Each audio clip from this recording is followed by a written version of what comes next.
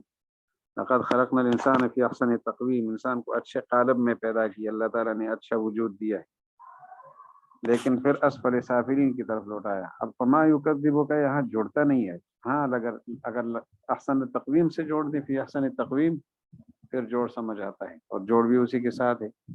انسان کو ہم نے اچھی تقویم میں پیدا کیا ہے، اس کے بعد قیامت کے بارے میں آپ کی کون تکذیب کر سکتا ہے۔ اس کے بعد والی آیت ہے یدعو لمن ضرہ اقرب من نفعہ، سورہ انبیاء کی آیت ہے۔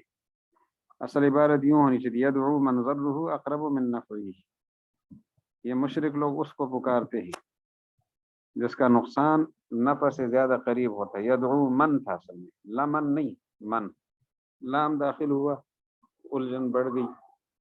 تو اب دیکھیں نا جی، یہ بھی من ھذا القبیل کے قسم سے ہے، اس میں نہ تقدیم و تاخیر ہے اور نہ تعلق بالبعید ہے، یہ من ھذا القبیل جو ان دونوں کے مشابہ۔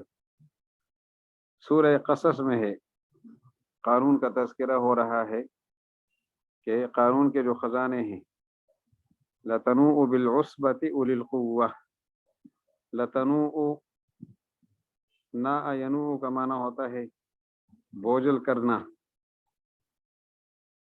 بوجھل ہونا، تو بوجھل ہو جاتا تھا وہ، عصبہ معنی ایک جماعت بوجھل ہو جاتی تھی، بوجھ برداشت کرتی تھی، بوجھ اٹھاتی تھی، بہا، ان چابیوں کی وجہ سے وہ قبیلے پر بوجھ پڑتا تھا۔ لیکن یہاں پر تقدیم و تاخیر ہو گئی اور حذف بھی ہو گیا، لَتَنُوءُ الْعُصْبَةُ بِهَا، لَتَنُوءُ الْعُصْبَةُ أُولُو الْقُوَّةِ بِهَا، تو اس میں تقدیم و تاخیر بھی ہے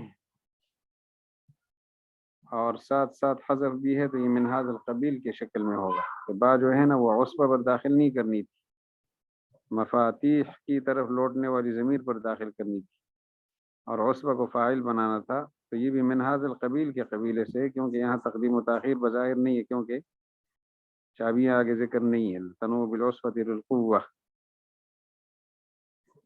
اس کے ساتھ ہی تعلق بالبعید کی ایک مثال دیں گے، وَامْسَحُوا بِرُؤُوسِكُمْ وَأَرْجُلَكُمْ، اب ارجلکم جو ہے نا یہ رؤوس کے ساتھ متعلق نہیں ہے۔ اذا قمتم الى الصلاة فاغسلوا وجوهكم وايديكم الى المرافق وامسحوا برؤوسكم وارجلكم، تو ارجلکم وامسحوا سے پہلے سے متعلق، فاغسلوا وجوهكم وايديكم وارجلكم یوں ہونا چاہیے، درمیان میں وامسحوا برؤوسكم آیا ہے، تو یہ تعلق بالبعید کی وجہ سے مشکل ہو جاتی ہے۔ اس کے ساتھ پھر تقدیم و تاخیر کی ایک مثال دیں گے، ولولا کلمۃ سبقت من ربک لکان لزاما واجل مسمى، یہ اجل مسمى لکان لزاما سے پہلے، ولولا کلمۃ سبقت من ربک واجل مسمى، اگر پہلے سے تیرے رب کی طرف سے فیصلہ نہ ہو چکا ہوتا اور وقت نہ ہو چکا ہوتا، تو لکان لزاما، تو عذاب لازم تھا، لیکن چونکہ پہلے سے طے ہے اور وقت مقرر ہے تو عذاب فوراً اس لیے نہیں آتا، لیکن یہاں تقدیم ہو گئی، لکان لزاما کو مقدم کیا، الجھن پیدا ہو گئی، سرسری نظر والے کے لیے الجھن ہے، واجل مسمن کے ساتھ کیا کریں گے، کدھر جوڑیں گے، کلمتن پر اس کا عطف ہے، اے ولولا کلمتن سبقت من ربک واجل مسمن لکان لزاما، اصل ترتیب یہ تھی۔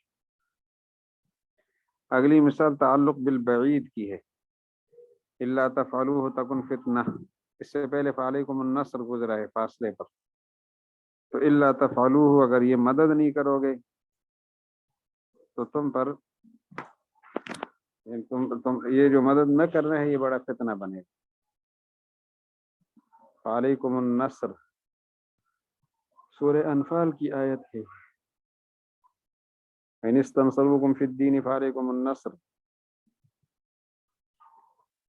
تمہارے ذمے ہے مدد کرنا، اور اگلی آیت میں کہا جا رہا ہے کہ مدد نہیں کرو گے تو فتنہ آئے گا، تو تعلق بالبعید ہے۔ اس کے بعد فرماتے ہیں الا قول ابراہیم لابیہ لاستغفرن لک، آیت ہے قد کانت لکم اسوۃ حسنۃ فی ابراہیم.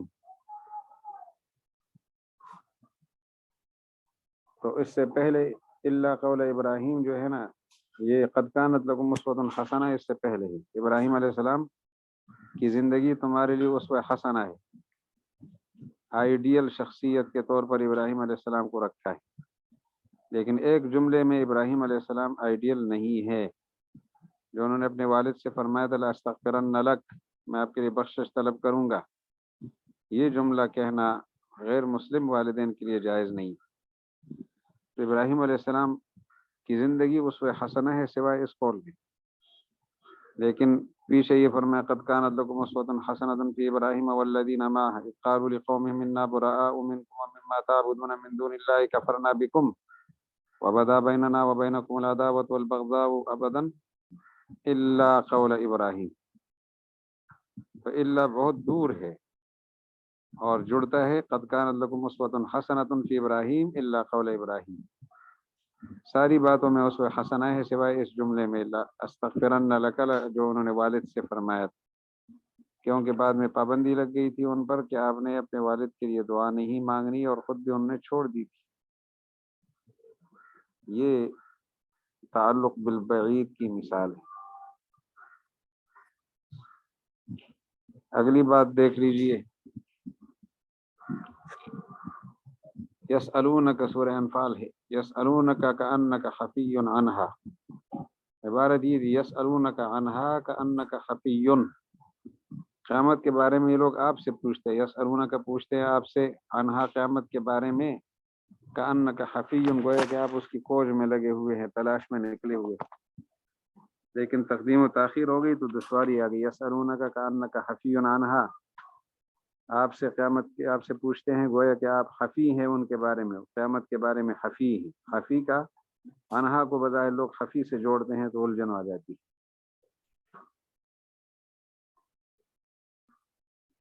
عبارت کا ترجمہ دیکھیں. وقوله تعالی الا آل لوط انا لمنجوهم اجمعین الا امرأته، ادخل الاستثناء على الاستثناء فصعب، استثناء کو استثناء پر داخل کیا بعد دشوار ہوگی. فما يكذبك بعد بالدين متصل ہے لقد خلقنا الانسان في احسن تقویم سے. يدعو لمن ضره اقرب من نفعه، يدعو من ضره لام زائد ہے.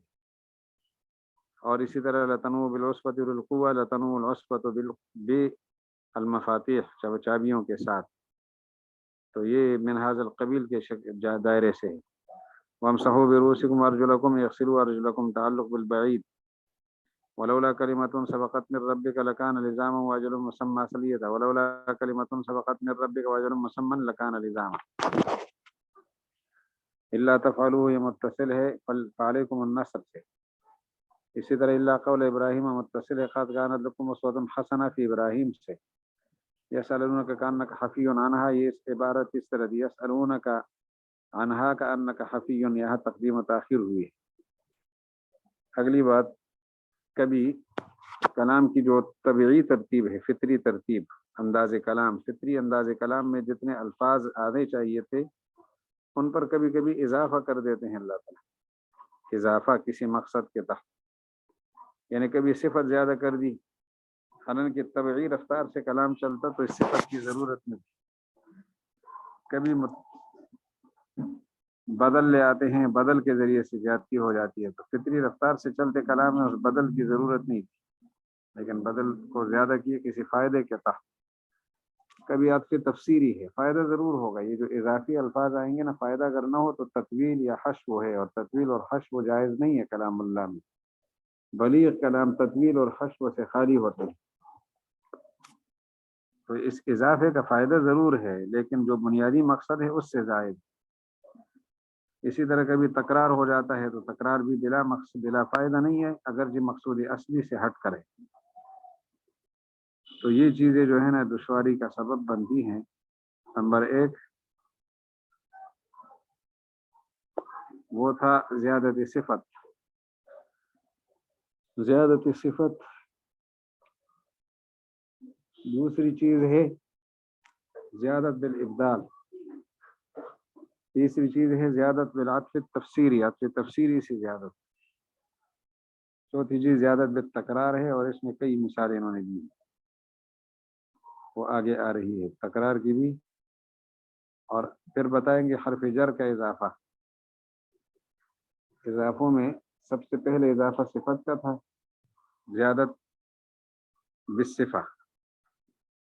دوسرا اضافہ زیادت بالابدال، بدل لانا، عطف تفسیری سے زیادت، تکرار سے زیادت، حرف جر سے زیادت، واو اتصال اور فاء اتصال سے زیادت، واو اتصال اور فاء اتصال سے زیادت، یہ زیادتوں کی شکلیں۔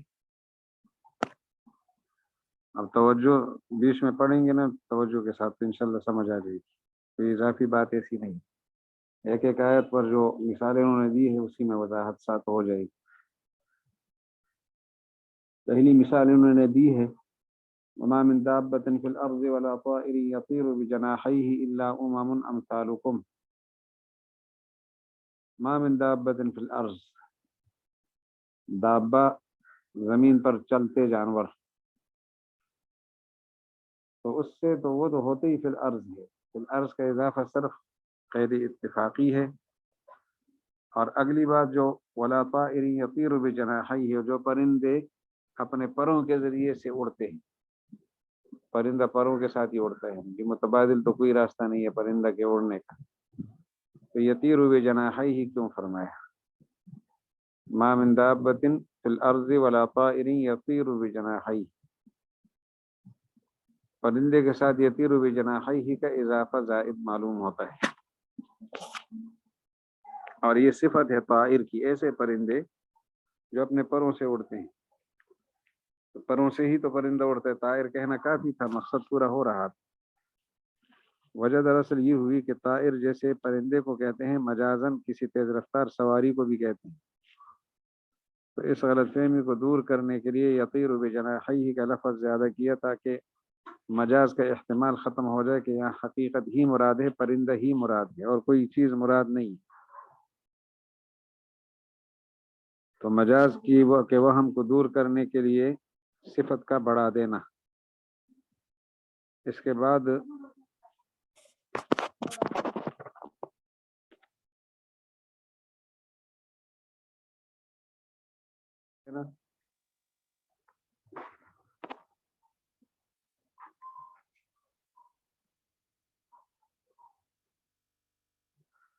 یہ کسی نے لکھا ہے دوبارہ بتا دیں، یہ مجھے سمجھ نہیں آئی۔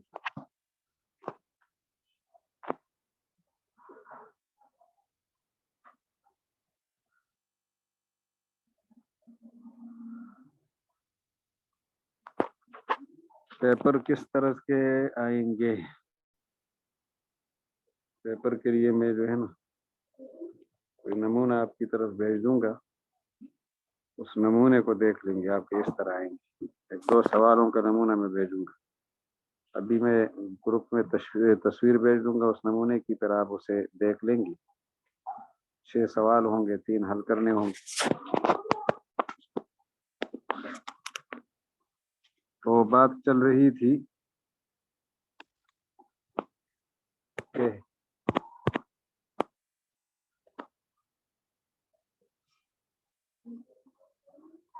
اضافہ صفت کا، ولا طائر یطیر بجناحیہ، مجاز کا یعنی خیال دور کرنے کے لیے صفت کا اضافہ کیا ہے۔ اسی طرح ان الانسان خلق ہلوعا، انسان پیدا ہوا ہے دل کا کچا، جلد باز۔ اذا مسہ الشر جزوعا، جب اس کو تکلیف پہنچتی ہے تو جزع فزع کرتا ہے، اور جب خیر پہنچتا ہے تو منوعا بخیل ہو جاتا ہے۔ تو بے صبر انسان ایسے ہوتا ہے، ہلو بے صبر کو کہتے ہیں، آگے اسی بے صبری کی تشریح ہے، جزوع منوع یہ دونوں بے صبری کی علامت ہے۔ اگر ذکر نہ کرتے تو ہلوعا سے مسئلہ حل ہو گیا تھا، لیکن مزید وضاحت کے لیے صفت کا اضافہ کیا۔ اب طالب علم کو دشواری ہو جاتی ہے کہ یہ کوئی الگ جملہ ہے، اس کا کیا مطلب ہے، حلوع کا کیا مطلب، اور یہ آگے جملے کیوں آئے۔ الزیادۃ بالابدال، وقد تکون بالابدال، یہ زیادت کبھی کبھی بدل کے ساتھ ہوتا ہے۔ للذین استضعفوا لمن آمن منهم، قال الذین استکبروا للذین استضعفوا، متکبر لوگوں نے کمزور لوگوں سے کہا، کمزور میں کن سے کہا؟ لمن آمن منہم، جو مومن ہو گئے تھے، تو لمن آمن منہم للذین استضعفوا سے بدل ہے۔ الزیادت بالعطف التفسیری، کبھی عطف تفسیری کے ذریعے سے زیادت ہوتی ہے۔ یہ جو لمن آمن ہے نا، لام حرف جر سمیت اعادہ ہو چکا ہے زیادت، یعنی بدل ہے لام حرف جر سمیت، اعادہ جار کے ساتھ بدل۔ وقت تکون بالعطف التفسیری، جیسے حتی اذا بلغ اشدہ، جب وہ اپنی جوانی کو پہنچتا ہے، وہ بلغ 40 سنہ، اور 40 سال کا ہو جاتا ہے، تو اشدہ کا معنی جوانی اور 40 سال بھی وہی ہے، تو یہ عطف تفسیری ہے کہ اشد سے مراد 40 سال ہے۔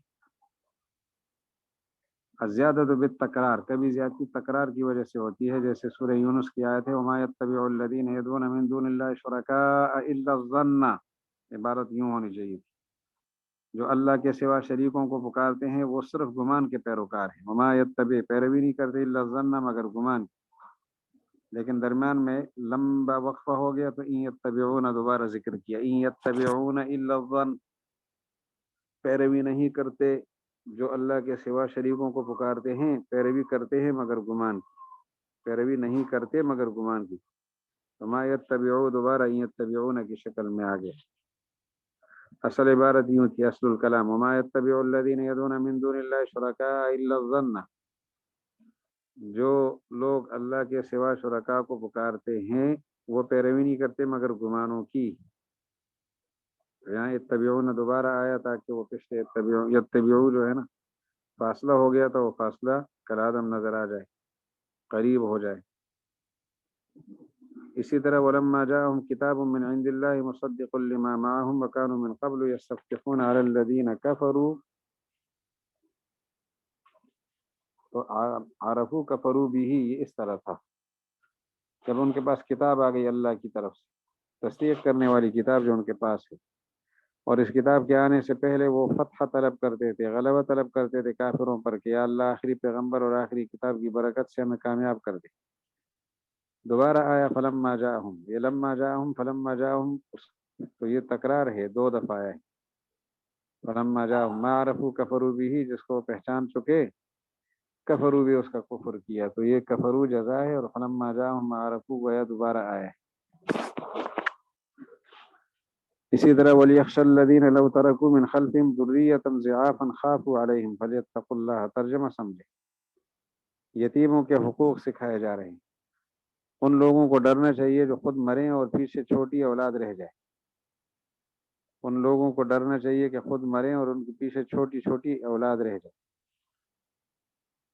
چھوٹی اولاد بھی ہو، ضعافاً کمزور بھی ہو، خافوا علیہم، ان کو ان پر خطرہ ہوگا، فلیتقوا اللہ، پس چاہیے اللہ سے ڈرے، تو فلیتقوا اللہ ولیخشى، ایک چیز، شروع میں بھی ڈرو اور آخر میں پھر ڈرو، تو یہ بھی وہی یعنی تعلق بالبعید کی طرح ہے کہ ولیخشى جو ہے نا تکرار ہے، لیکن ولیخشى دور ہو چکا تھا، دوبارہ اسی کو لائے ہیں تاکہ پختگی بھی ہو جائے، تاکید بھی ہو جائے، اور دوبارہ اس کا اعادہ ہو جائے تو تازگی بھی ہو جائے۔ اسی طرح یسألونک عن الاہلہ قل ہی مواقیت للناس والحج، آپ سے لوگ چاند کے متعلق پوچھتے ہیں، چاند چھوٹا بڑا کیسے ہوتا ہے، تو آپ انہیں کہہ دیں کہ کیسے کا جواب تو ہم نہیں دیں گے، کیوں ہوتا ہے کہ جواب دیں گے کہ اس میں حکمت کیا ہے، تو آپ کہہ دیں یہ مواقیت للناس، یہ لوگوں کے لیے وقت کی شناخت کے آلے ہیں، والحج، اور حج کو پہچاننے کا ذریعہ ہے، حج مواقیت للناس والحج، تو یہ لوگوں کے لیے مواقیت ہے باعتبار اس کے کہ اللہ تعالیٰ نے ان کے ساتھ سارے کاموں کو جوڑ دیا ہے، لوگ اپنا وقت اس سے سیٹ کر دیں، اور حج کے لیے اس لیے کہ حج بھی چاند کے ساتھ معلق اور معین ہے، اسی کی تاریخوں کی بنیاد پر حج کرتے ہیں۔ اب یہاں عبارت اگر یوں ہوتی کہ یہ مواقیت للناس فی حجہم، تو عبارت مختصر تھی، لیکن اللہ تعالیٰ نے متنب عبارت لائی، لمبی عبارت لائی ہے، تو لمبی عبارت پہ فائدہ زیادہ ہے، لیکن یہ کہ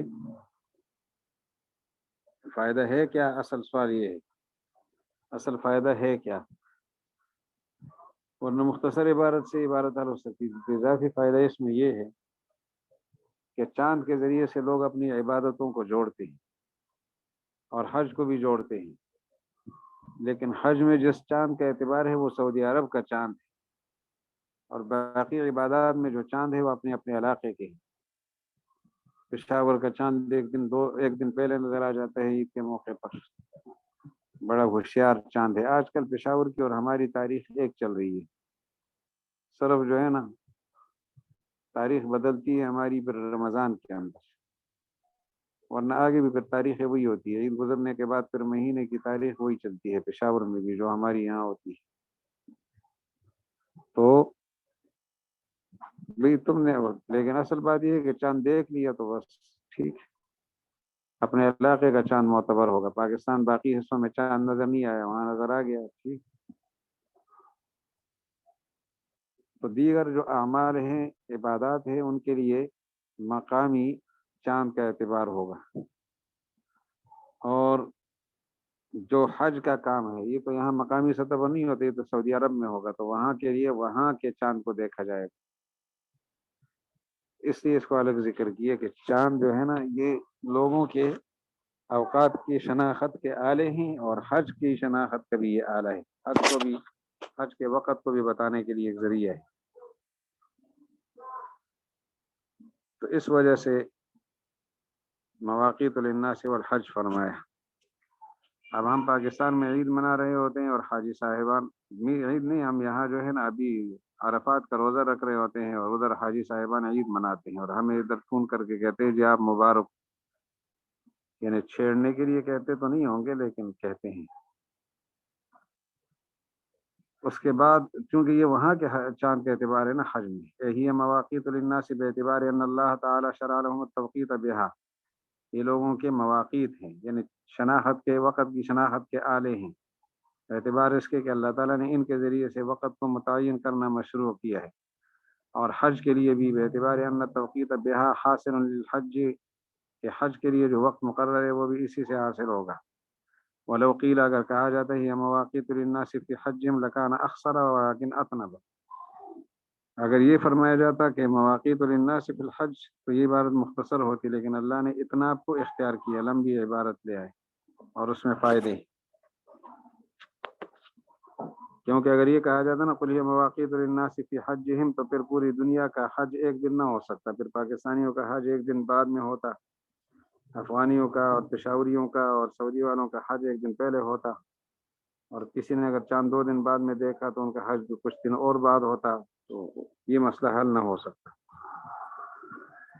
اگلی آیت دیکھیں، لتنذر ام القری ومن حولها ویوم الجمع، ٹھیک تھا، لیکن وتنذر یوم الجمع دوبارہ لے آئیں، لتنذر ام القری ومن حولها یوم الجمع، لیکن وتنذر دوبارہ لائیں تاکہ تاکید ہو جائے، لتنذر ام القری یوم الجمع، تاکہ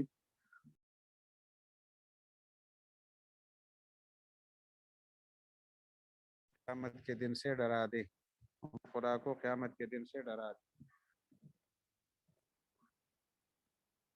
آیتیں یاد کرنے کی تو ضرورت نہیں ہے، وہاں پھر اگر ہو سکے پرچہ لکھتے وقت آپ کو قرآن پاک لے کر وہاں سے حوالہ یعنی یاد رہے، مثالیں چند یاد رہیں تو قرآن پاک لے کر ان میں سے آیتیں پوری لکھ سکتے۔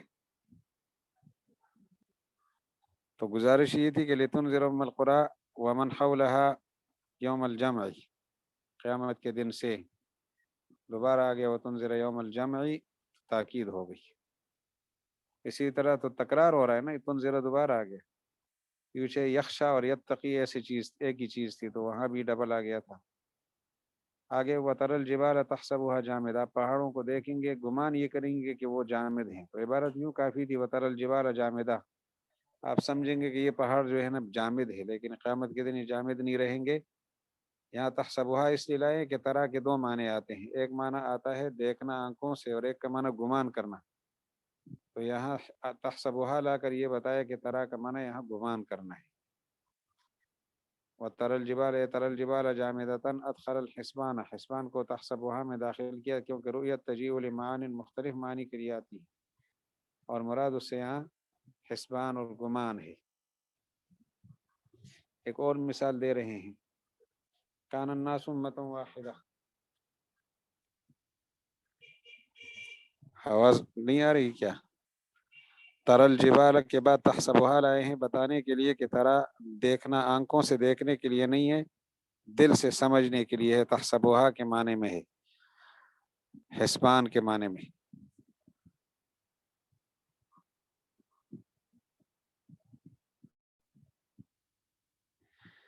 كان الناس أمة واحدة فبعث الله النبيين مبشرين ومنذرين وأنزل معهم الكتاب بالحق ليحكم بين الناس فيما اختلفوا فيه اختلاف کیا تھا، لوگ ایک جماعت میں تھے، اختلاف کیا انہوں نے، تو اللہ نے پیغمبروں کو بھیجا خوشخبری سنانے کے لیے، ڈر سنانے کے لیے، کتاب بھیجی حق کے ساتھ تاکہ فیصلہ کریں ان کی اختلافی چیزوں میں۔ آگے فیما اختلفوا فیہ، جس نے اختلاف کیا، آگے یوں ہونا چاہیے تھا فہد اللہ الذین آمنوا لما اختلفوا فیہ من الحق بإذنہ، اللہ نے ہدایت دی ان لوگوں کو اس چیز کے مقابلے میں جس میں انہوں نے اختلاف کیا تھا وہ حق ہے، اس چیز کی طرف رہنمائی کی جس میں اختلاف کیا تھا، لما اس چیز کی طرف رہنمائی کی جس میں اختلاف کیا تھا وہ حق ہے، حق کی طرف اللہ نے رہنمائی کی۔ اس میں یہاں پر وَمَا اخْتَلَفَ فِيهِ إِلَّا الَّذِينَ أُوتُوهُ مِن بَعْدِ مَا جَاءَتْهُمُ الْبَيِّنَاتُ بَغْيًا بَيْنَهُمْ، یہ تکرار ہے، اور یہ اسی اختلافُ فیہ کی وضاحت ہے کہ اختلاف کرنے والے کون تھے، کتاب جن کو دی گئی تھی، اور کب اختلاف کیا تھا، بینات کے آنے کے بعد، اور کیوں کیا تھا، بغیم بینہم، ضد کی وجہ سے اختلاف کیا، کنہوں نے کیا، اہل کتاب نے، یہ بتانا تھا۔ اختلاف فیہ کا مصداق کون لوگ ہیں، وہ اہل کتاب ہے جن کو کتاب دی گئی انہوں نے اختلاف کیا، یعنی تین باتیں تھی۔ کس نے اختلاف کیا؟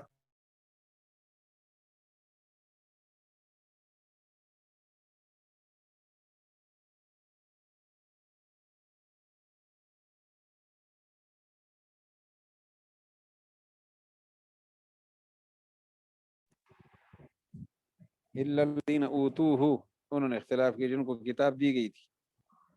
کب کیا؟ من بعد ما جاءتهم البینات، کیوں کیا؟ بغیم بینہم، ضد کی وجہ سے۔ تو یہ اختلافوں کی تفصیل ہو گئی، اس لیے تکرار آ گیا، اور وضاحت ہو گئی جس کی ضرورت تھی۔ تو یہ وَمَا اخْتَلَفَ فِيهِ إِلَّا الَّذِينَ أُوتُوهُ ادخل داخل کی اللہ تعالیٰ نے وَمَا اخْتَلَفَ فِيهِ إِلَّا الَّذِينَ أُوتُوهُ کو فی تضاعیف الکلام، کلام کے درمیان میں منظم کلام ہے، منتظم، بعضہ ببعض، ایک دوسرے کے ساتھ جڑا ہوا کلام ہے، لیکن اس کو کیوں واضح کیا، کیوں بڑھا دیا اس عبارت کو، تکرار کیوں کیا؟ تاکہ بیان ہو جائے لضمیر اختلافو، کہ اختلافو میں وہ ضمیر کا مصداق کون لوگ ہیں، اختلاف کیا کس نے تھا، اختلاف کرنے والے معلوم ہو جائیں۔ اور اس میں یہ بات بتانی تھی کہ اختلاف امت دعوت، یہاں پر ایک بات سمجھ لیں، امت دعوت اور امت اجابت کون ہے؟ پیغمبر کے آنے کے بعد جس نے دین کو قبول کر لیا وہ امت اجابت ہے، اور جس نے اسلام کو قبول نہیں کیا وہ امت دعوت ہے۔ تو یہاں اختلاف کرنے والے لوگ امت دعوت ہیں جنہوں نے اسلام کا انکار کر دیا تھا۔ تو یہ بات معلوم ہو گئی وَمَا اخْتَلَفَ فِيهِ إِلَّا الَّذِينَ أُوتُوهُ سے، ورنہ اختلافوں کے اندر احتمال سب کا تھا کہ امت دعوت ہو یا امت اجابت ہو۔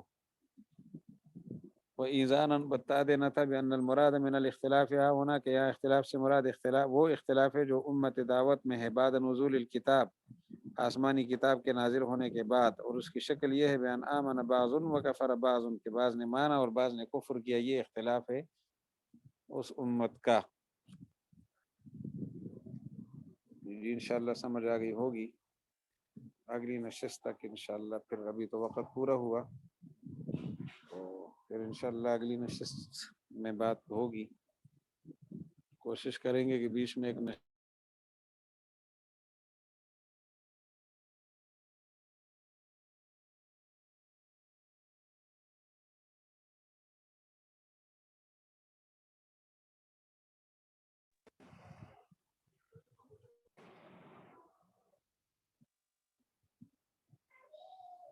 کسی نے کوئی سوال کرنا ہو۔